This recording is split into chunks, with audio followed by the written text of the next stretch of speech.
तर अंबादास दानवे यांना चंद्रकांत खैरेंकडून शुभेच्छा देण्यात आल्यात। विधान परिषदेची उमेदवारी मिळाल्याबद्दल या शुभेच्छा देण्यात आल्यात। ज्येष्ठ नेते चंद्रकांत खैरे यांच्याशी संवाद साधलाय आमचे प्रतिनिधी सचिन बडे यांनी। आपल्यासोबत ज्येष्ठ नेते चंद्रकांत खैरे आहेत, जाणून घेऊयात। तुमचे सहकारी, तुमचे शिष्य यांना पुन्हा एकदा संधी मिळतीये, काय वाटतं, काय भावना आहे तुमची?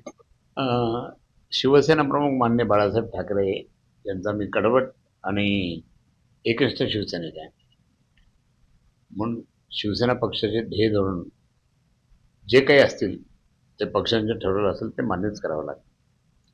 आज माननीय उद्धव साहेबांनी आणि माननीय आदित्य ठाकरेंनी तर ते कार्याध्यक्ष होतात, सुरुवात झालं त्यांचं कार्य, त्यांनी दोघांनीही मिळून त्या ठिकाणी अंबादास दानवे यांना परत एकदा विधान परिषदेवर जाण्यासाठी आशीर्वाद दिला।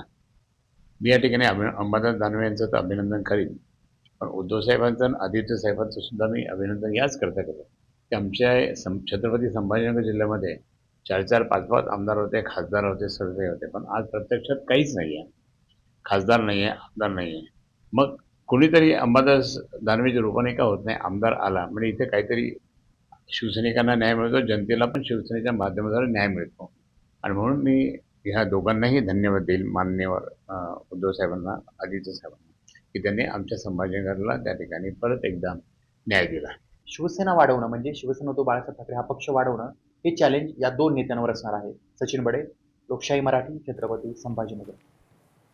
तर मवियाची अवस्था म्हणजे 3 तिघाडा, काम बिघाडा अशी झाली आहे, अशी टीका नवनाथ बन यांनी केली आहे।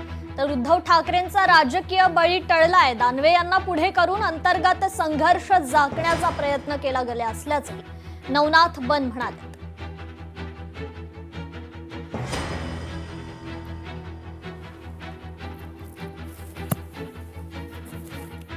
काल उद्धवजींनी परस्पर अंबादासजी दानवे यांच्या उमेदवारीची घोषणा केली।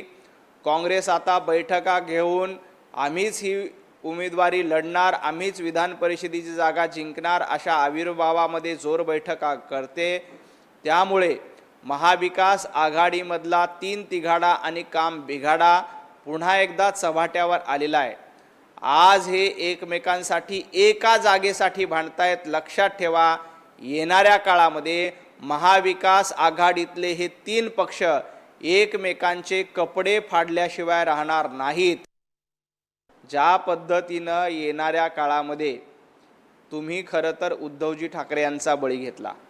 उद्धवजी ठाकरे यांना ही विधान परिषद निवडणूक लढायची होती, परंतु संजय राऊत यांच्या गटाची ती इच्छा नव्हती।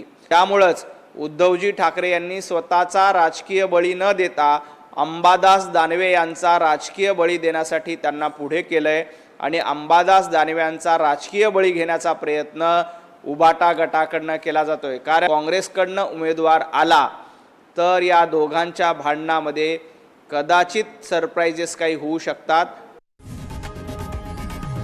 लोकशाही मराठी, ऐका, पहा, जागरूक रहा।